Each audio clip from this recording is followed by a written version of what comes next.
165.000 euro në vit për qytetarin që strehon 275 qenë Ndacak. Who let the dogs out?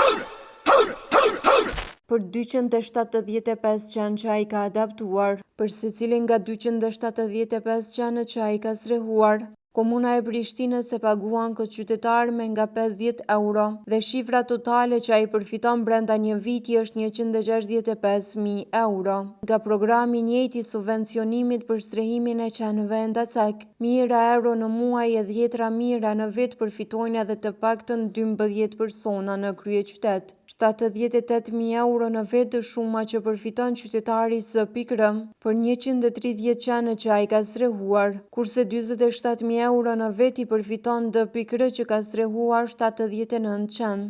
Si pas listës së personave që kanë mbi 5 qenë të adaptuar për një vit, Komuna e Prishtinës i paguan 24 persona me 621.000 euro.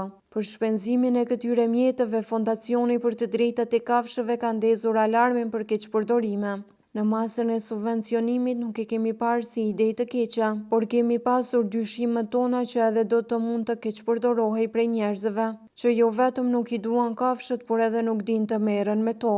Aq më pak të strehojnë kafshë ndacake të cilat e kanë një temperament specifik dhe të ndryshëm se sa qenët e tjerë që i mbajmë në shtëpi, thot Elza Ramadani nga Fondacioni për të drejtat e kafshëve. Nga ky fondacion kërkojnë transparencë më të madhe nga Komuna e Prishtinës duke cilësuar nismën si jo të organizuar mirë.